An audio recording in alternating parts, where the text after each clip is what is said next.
is up, you guys? Welcome back to another one. If you are new to this channel, I'm Gold Pony. I do new car, truck, SUV reviews on YouTube, and today we are in the new 2021 Ford EcoSport, courtesy of Bob Ruth Ford in Dillsburg, PA. For more information on their inventory, please feel free to check out the link in the description box below. And so I wanted to hop in this one today because this is possibly the most affordable all-wheel drive / four-wheel drive vehicle you can get these days. Now, in the fourth year that it has been available in the US, and there are actually some minor changes for the 2021 model year as well.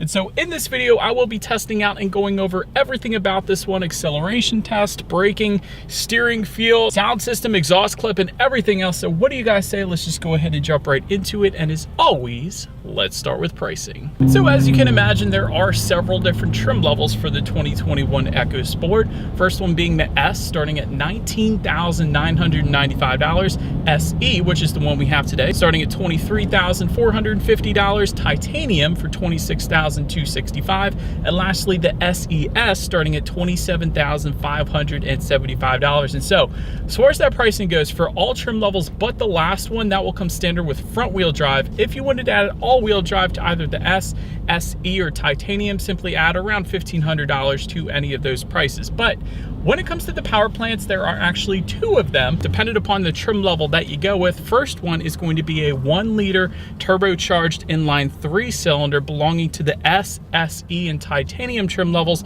putting out 123 horsepower at 6,000 RPM, 125 pound-feet of torque, available at around 1,500 RPM, power sent to front wheels or all wheels through a 6-speed automatic, giving you MPG numbers coming in at 27 in the city, 29 on the highway, taking regular unleaded fuel. But so then there is the other engine configuration, being a 2-liter direct injected inline 4-cylinder. So this engine configuration is going to come standard on the SES, but it is optional on every other trim level. And we actually do have it as an option here on our SE trim level that we have today. But this one puts out 166 horsepower at 6,500 RPM, 149 pound-feet of torque, coming in at 4,500 RPM, power sent to all four wheels through Ford's 4-wheel drive system. And that power sent to the ground through a 6-speed automatic, with MPG numbers coming in at 23 in the city, 29 on the highway, again taking regular unleaded fuel for that one. So, but now having got all of that out of the way, what do you guys say? Let's put the acceleration here to the test to start. Let me go ahead and find a straightaway, and let's see how quickly our 2-liter inline 4-cylinder engine here in the EcoSport can get us up to speed. All right, so I think we got our straightaway here, you guys. In 3, 2, 1. Oh my gosh. All right, acceleration is not the EcoSport's strong suit. It did make a good bit of noise when the RPMs got up there, as expected, I guess. But yeah, definitely not the quickest thing in the world. If you want quicker, I don't know, go with the Ford Mustang or something. But anyways, to go along with that acceleration, as always, braking is equally important. And so as expected, you will find 4-wheel disc brakes coming standard on every single trim level. As far as that 60 to 0 stopping distance goes, it actually comes in at 120 feet, which is plenty respectable, to be quite honest. There's been SUVs out there that I've tested that come in at around 130 or 139 feet even, if you're talking the Volkswagen Atlas. So 120 feet is definitely respectable for this one. As far as braking feel goes, it's perfectly fine. Definitely not a Ford Mustang type of braking feel that I just got done reviewing, but it is a nice braking feel for the EcoSport, I will say that. Then touching on suspension and handling, up front you're going to get a McPherson strut front suspension, in the back independent multi-link rear suspension, front and rear stabilizer bars, gas pressurized shock absorbers, and if you were to go with that SES trim level, you will get a sport tune suspension, seeing as that is kind of the sporty trim level of the EcoSport, if you will. So wanted to mention that as well. But since we have the SE trim level, I can tell you the ride quality is acceptable, definitely no issues there. It's pretty much as expected for the EcoSport. As far as steering feel goes, again, it's pretty much as expected. It's actually not that bad. I've kind of expected it to be kind of this super loosey-goosey steering feel, but I mean, it's not the heaviest steering feel in the world, but it's just right, I would say, for the EcoSport. I'll put it that way. As far as cabin noise goes, there's a decent amount of wind noise coming into the cabin. Maybe that's one of the room for improvements for the EcoSport. In my short test drive here today, there's a decent amount of wind noise coming into the cabin. So as far as visibility goes, this is a small SUV. Typically in small SUVs, you are not going to have any issues with visibility, and that is certainly the case in the EcoSport. So no issues for me when it comes to visibility.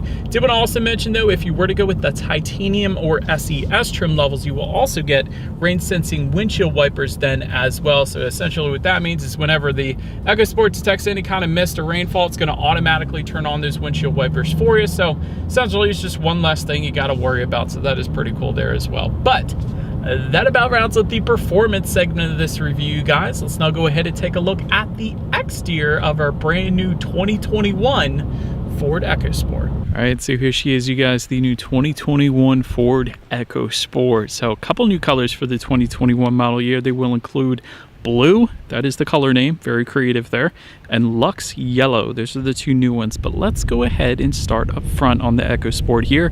Black front grille is going to come standard with the S and SES trim levels. SES because it's a sportier look, I guess you could say. Silver front grille is going to come with the SE and titanium trim levels then, which is what, of course, you guys are looking at right now.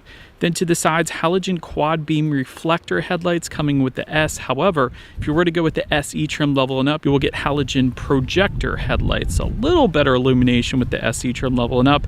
LED signature lighting coming with the SE trim level and up as well. And you will get fog lights down below for the SE trim level and up once again. But that about rounds out the front of this one. Let's go ahead and take a look at the side now. And so, but now making our way to the side, black roof rails are going to come with the SE and SES trim levels up top there. Silver roof rails coming with the titanium trim level only. No roof rails for the S trim level, in case anybody was curious. Rear privacy glass is going to come with the SE that we have today and up. It will not come with the S.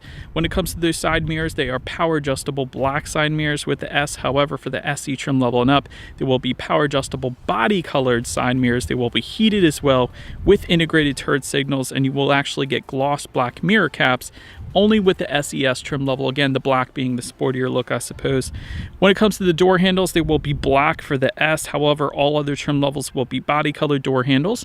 Then take a look down at the wheel setup. 16-inch aluminum alloys for the S and SE trim levels, and then 17-inch aluminum alloys for the titanium and SES trims. However, I will say the 16-inch that we have today, they don't look that bad. They look pretty good in my opinion. But now, let's go ahead and make our way to the back of this one. All right, so starting up top, rear spoiler, integrated rear spoiler with the integrated brake light coming standard across the board. Rear window wiper just below that. Trim level badging just below that as well, along with the four-wheel drive badging if the EcoSport that you're checking out is equipped, of course. And just below it all, there is a single exhaust outlet kind of tucked away on the driver's side there. So, having said that, I do believe you guys know what we have to do next. As always, here is that exhaust clip.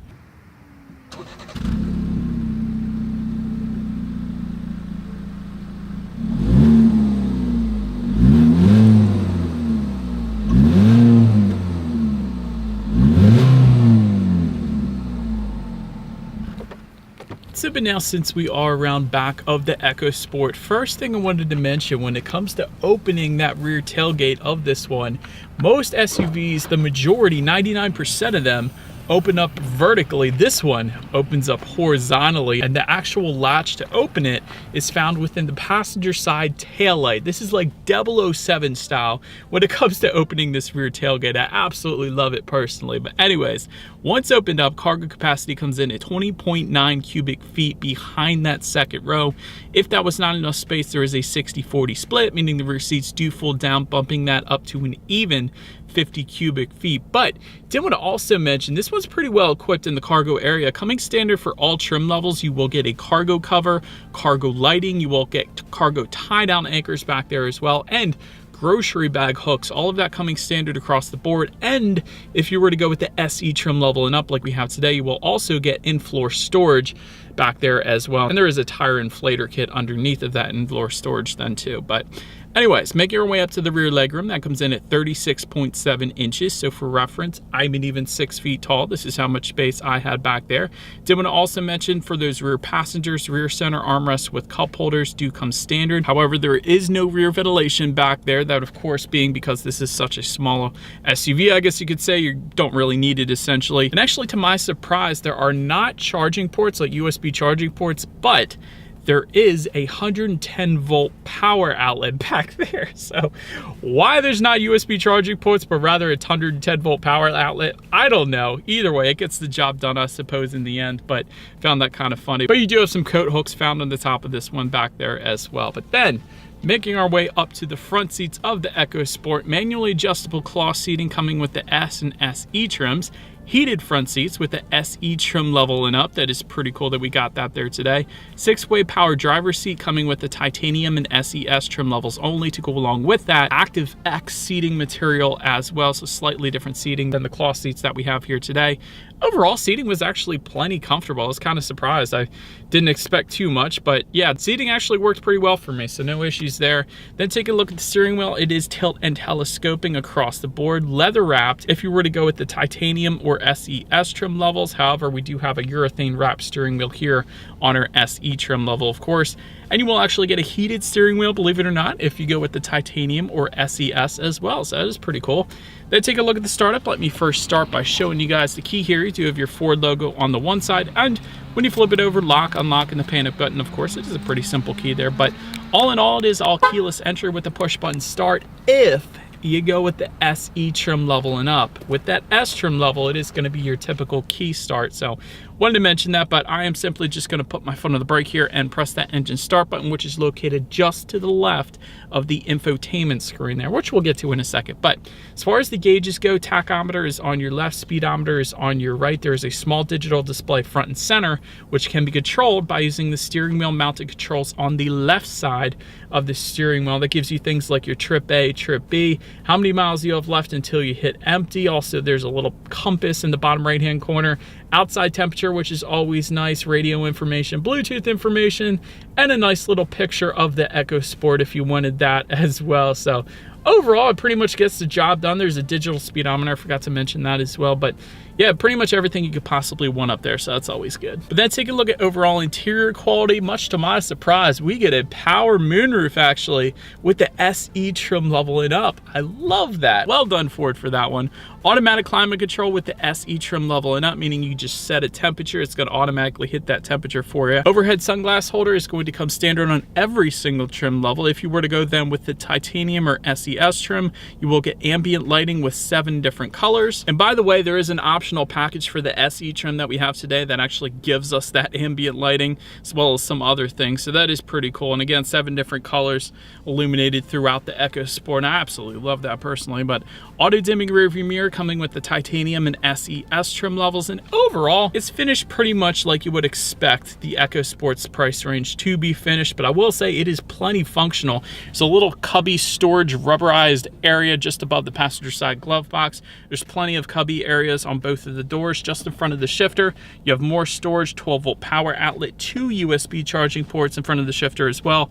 Just behind that, you have 2 cup holders and illuminated cup holders for that ambient lighting, which is pretty cool back there. A little bit of storage behind those cup holders and a very little bit of storage within the center armrest. It's a very narrow bit of storage, but it's still there for you nonetheless. So that is pretty cool. So overall, like I said, very practical, very functional interior when it comes to the EcoSport. So but now taking a look at the infotainment screen, 4.2-inch LCD display coming with the S trim level only. However, if you jump up to the SE trim level and up, you will get an 8-inch color touchscreen display. So either way, you're going to get Bluetooth and audio streaming. The SE trim level and up is going to add to that Android Auto, Apple CarPlay, meaning if you have a smartphone, just hook it up to the EcoSport and you have free navigation displayed up on that screen, as well as the ability to like and dislike your Pandora songs, and there's a couple other compatible apps as well. Factory navigation system is going to come with the titanium and SES trim levels. You can get it for the SE trim level. We do have one of those optional packages that gives us that there today, so that is pretty cool. Climate control settings can be accessed up there as well, along with your ambient lighting colors, like I was saying, and your radio information. And so when it comes to the sound systems, there are 3 of them. 6 speakers coming with the S and SE trim levels, 10 speaker Bang & Olufsen sound system with the titanium, and 7 speakers then for the SES. So since we do have that SE trim level today, therefore that means we have 6 speakers. So let's go ahead and turn on the radio, see what we got playing today, and let's test out the clarity of this one.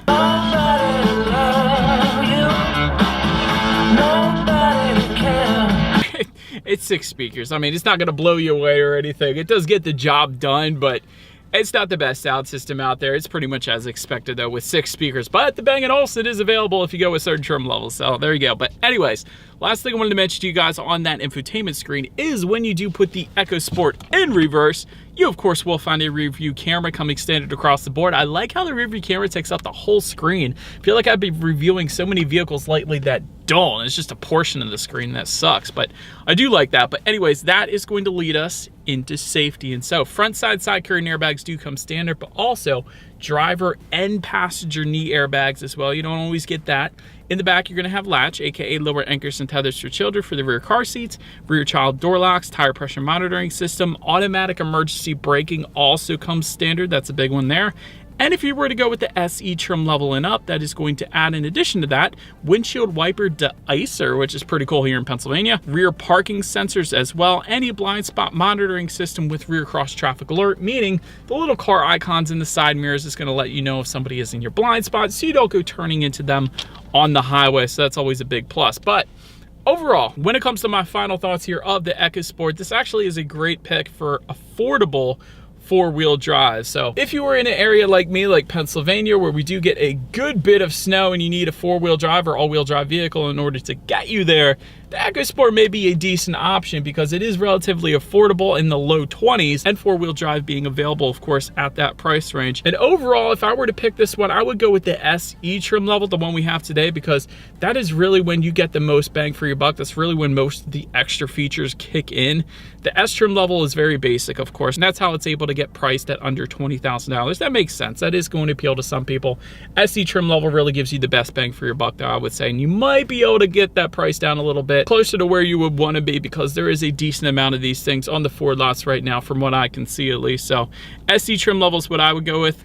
Also, constructive criticism, this doesn't have the best miles per gallon, I gotta be honest. Would have expected a little bit more, seeing as it is somewhat smaller of an SUV, but at least it's got four-wheel drive. Again, back to that. Another one, it is quite slow, I will say that. Still, you shouldn't have any issues merging onto the highway, but definitely not the quickest thing in the world, I will say that. And there's a lot of competition out there too, competing with the EcoSport, like the Mazda CX-30, like the Hyundai Kona, just to name a couple of them. But we'll say this one is brilliantly priced for this segment though. But that is about it for this one, you guys. Thank you so much for watching. Feel free to follow me on social media at the bottom of the screen if you want to see what's coming next on the channel before it actually gets to YouTube.